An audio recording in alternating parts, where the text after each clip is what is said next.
Assalamualaikum warahmatullahi wabarakatuh. Di sini kami kelompok 12 ingin menyampaikan materi tentang organisasi multinasional. Sebelumnya, perkenalkan anggota kelompok 12. Yang pertama, Silda Fauzia, NIM 2019-12-140.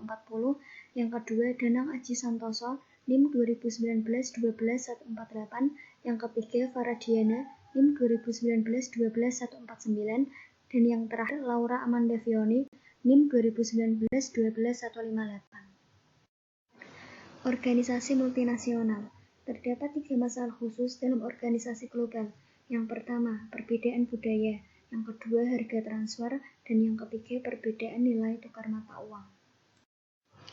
Perbedaan budaya, salah satu variabel kontekstual yang penting yang mempengaruhi pengendalian manajemen di dalam sebuah perusahaan multinasional adalah perbedaan budaya antar negara. Menurut definisinya, sebuah organisasi multinasional akan beroperasi di banyak negara dan harus siap menghadapi perbedaan budaya seiring dengan koordinasi dan pengendalian yang dilakukan oleh kantor pusat terhadap anak-anak perusahaannya, baik dalam konteks sebuah organisasi atau suatu bangsa. Kata budaya akan merujuk kepada nilai-nilai, asumsi, dan norma perilaku yang diakui bersama. Ketika sebuah organisasi merentangkan operasinya melintasi berbagai negara, perbedaan budaya yang sangat besar yang berkaitan dengan karakter nasional dan regional yang ada, mempunyai hubungan yang penting dengan pengendalian manajemen. Sistem perencanaan dan sistem pengendalian akan lebih efektif di dalam budaya berbeda. Menurut Hofstede, budaya dapat berbeda pada 4 dimensi. Yang pertama, jangkauan kekuasaan. Yang kedua, individualisme atau kolektivisme. Yang ketiga, menghindari ketidakpastian. Yang keempat, maskulinitas atau feminitas. Harga transfer. Harga transfer untuk barang, jasa, dan teknologi merupakan salah satu dari perbedaan besar yang terjadi antara pengendalian manajemen operasi domestik dan luar negeri. Namun, dalam operasi luar negeri, dibutuhkan beberapa pertimbangan penting lainnya untuk dapat sampai kepada suatu harga transfer. Pertimbangan-pertimbangan tersebut termasuk perpajakan, peraturan pemerintah, tarif pengendalian devisa, akumulasi dana, dan joint venture. Penggunaan metode harga transfer. Pertimbangan hukum. Hampir semua negara melakukan beberapa pembatasan pada fleksibilitas perusahaan dalam menetapkan harga transfer untuk transaksi dengan anak-anak perusahaan di luar negeri. Alasannya adalah untuk mencegah perusahaan multinasional melakukan penghindaran pajak penghasilan di negara tuan rumah.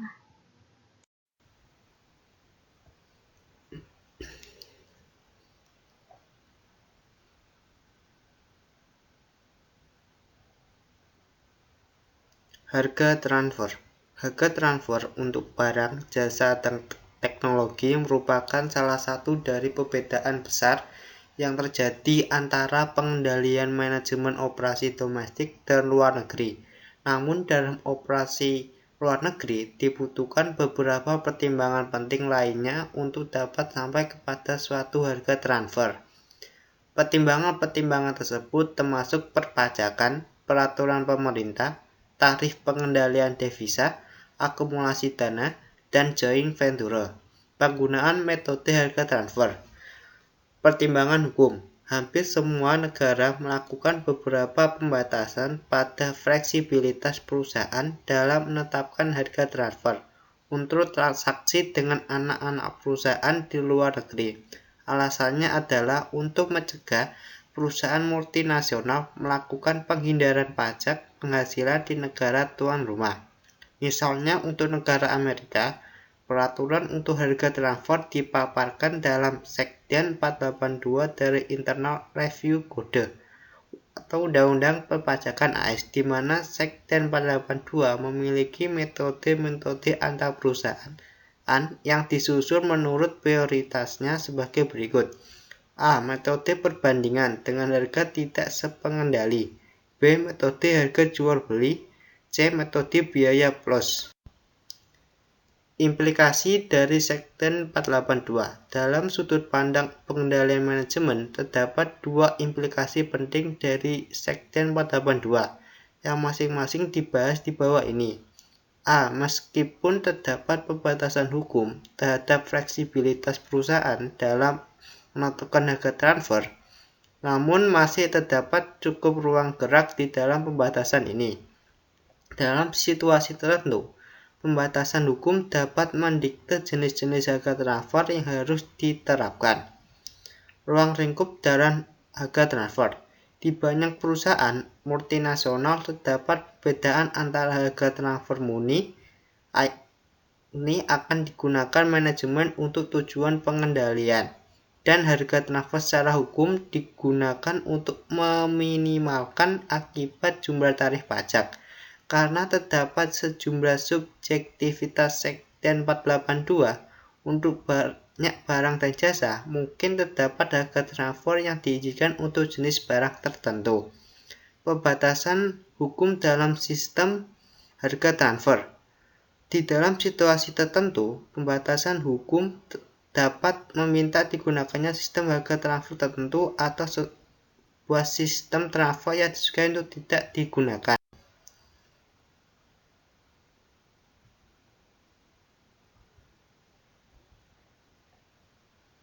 Kepentingan minoritas.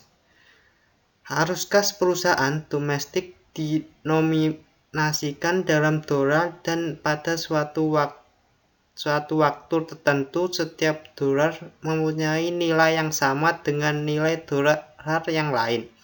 Sebaliknya, haruskah perusahaan multinasional yang sama dengan nilai dolar yang lain? Sebaliknya, haruskah perusahaan multinasional didenominasikan dalam beberapa mata uang di mana setiap nilai mata uang relatif kepada nilai dolar akan berbeda seiring dengan perbedaan waktu. Perusahaan multinasional memiliki exposure akibat transaksi dan ekonomi perubahan nilai tukar. Pertama-tama kita akan membahas nilai tukar secara singkat dan kemudian mendiskusikan tiga jenis exposure nilai tukar dan implikasinya kepada perancangan sistem pengendalian.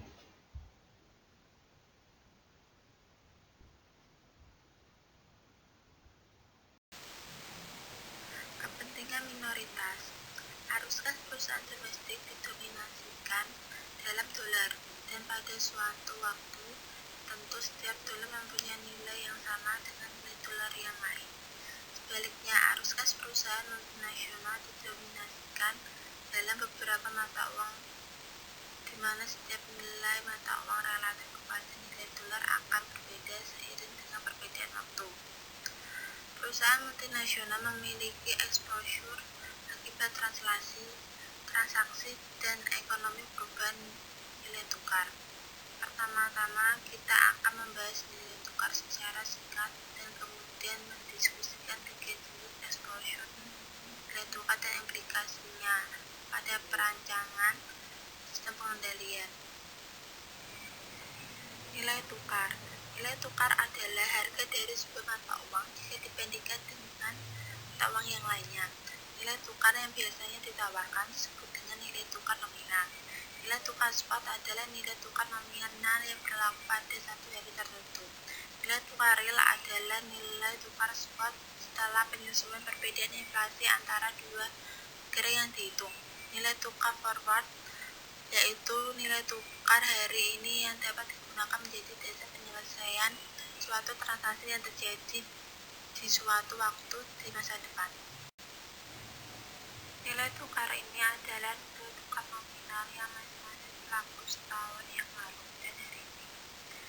Dalam istilah nominal, kita dapat mengatakan bahwa dolar telah berdepresiasi sebesar 20% terhadap pound sterling, karena dibutuhkan 20% lebih banyak dolar untuk membeli jumlah pound sterling yang sama pada hari ini dibandingkan dengan setahun yang lalu. Sejak terjadinya evaluasi sistem nilai tukar mengembang pada awal tahun 1970-an, terdapat pergerakan yang substansial di dalam nilai tukar real. Dalam artiannya yang sangat luas, perubahan yang terjadi pada nilai tukar real akan menimbulkan perubahan di dalam kompetitif biaya perusahaan manufaktur domestik terhadap persaingannya. jenis exposure nilai tukar. Exposure translasi atas nilai tukar adalah exposure dari neraca dan laporan laba rugi perusahaan multinasional terhadap perusahaan yang terjadi di dalam nilai tukar nominal. Hal ini dikarenakan adanya fakta bahwa perusahaan multinasional harus mengonsolidasikan pembukuan mereka dalam satu mata uang, meskipun arus kas mereka didominasi dalam banyak mata uang.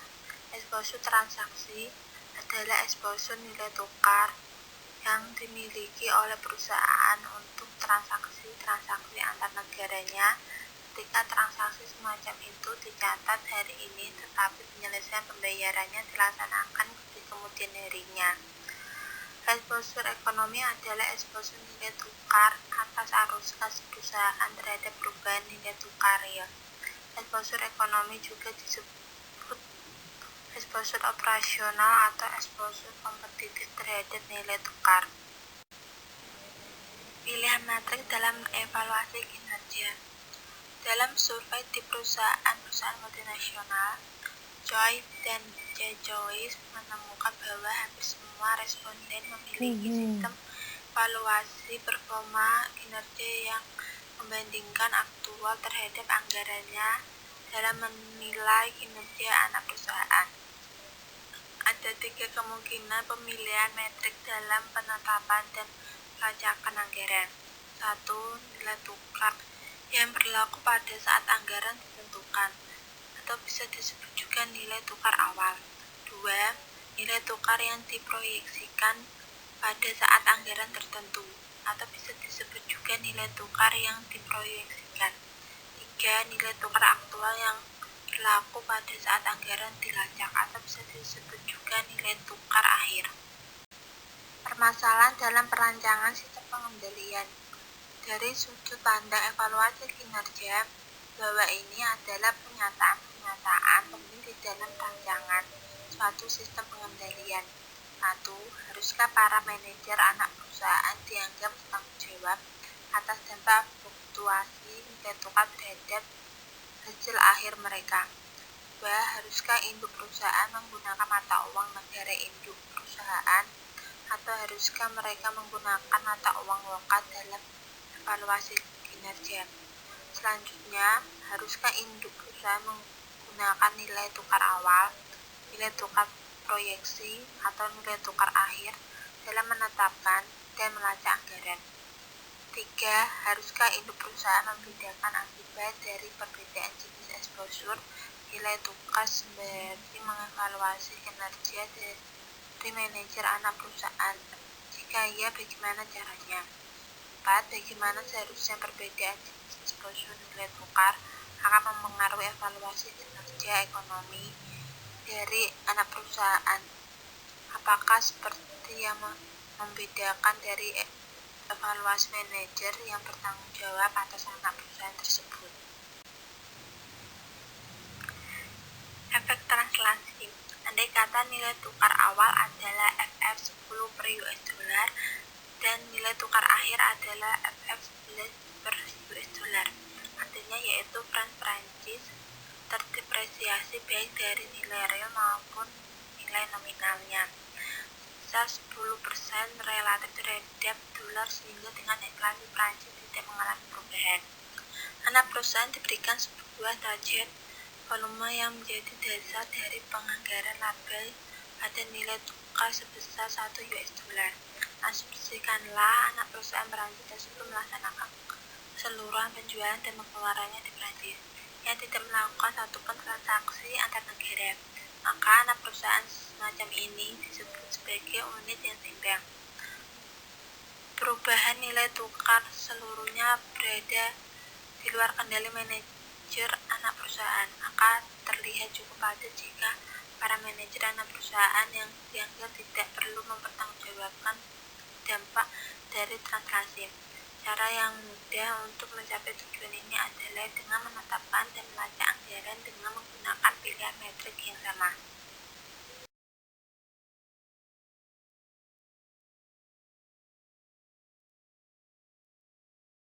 Selanjutnya, exposure ekonomi.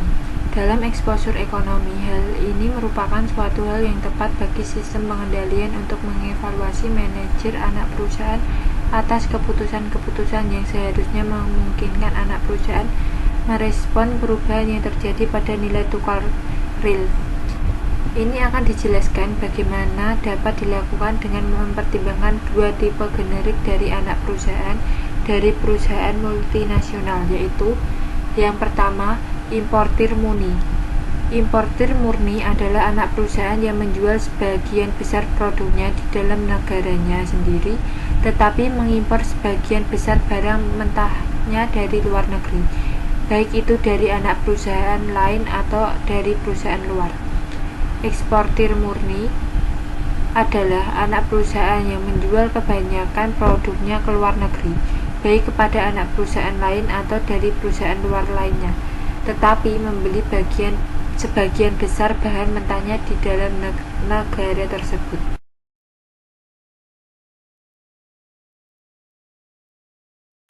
Efek transaksi.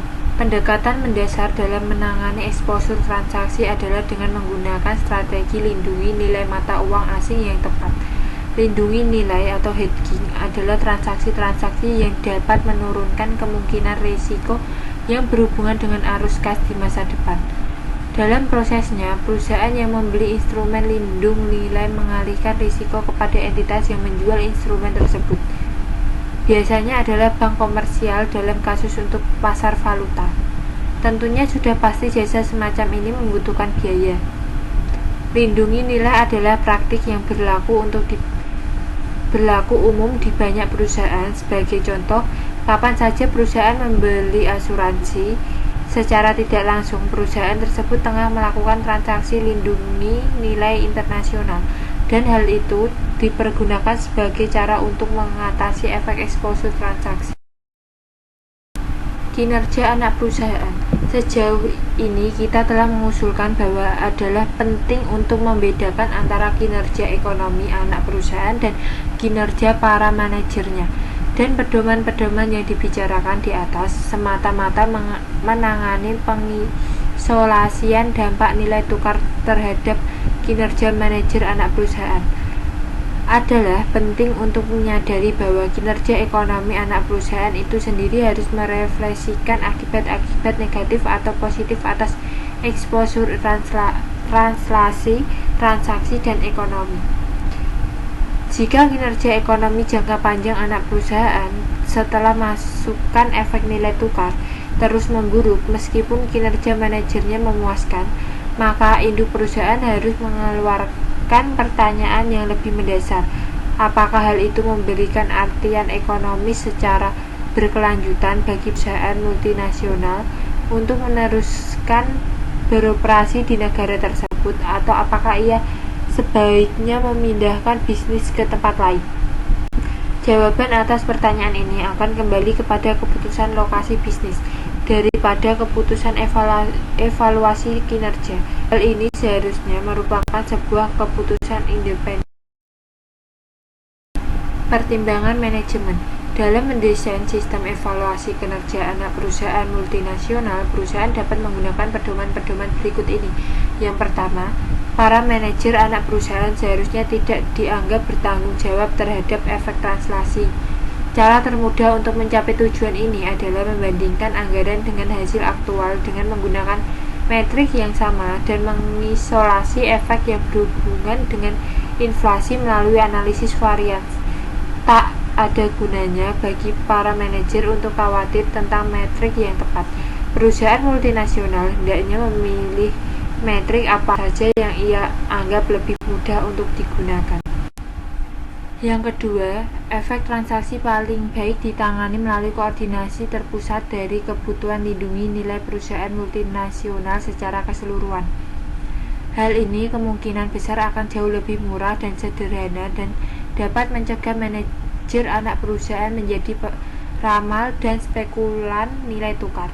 Yang ketiga, manajer anak perusahaan harus bertanggung jawab terhadap efek ketergantungan dari nilai tukar yang diakibatkan oleh exposure ekonomi. Yang terakhir, 4. Evaluasi anak perusahaan sebagai basis dari pengambilan keputusan untuk menuntut menempatkan lokasi operasi di sebuah negara atau merelokasi operasi dari sebuah negara seharusnya merefleksikan konsekuensi-konsekuensi dari adanya eksposur, translasi, transaksi, dan ekonomi. Sekian presentasi dari kelompok kami. Bila ada salah kata kami mohon maaf. Wassalamualaikum warahmatullahi wabarakatuh. Kami buka sesi tanya jawab.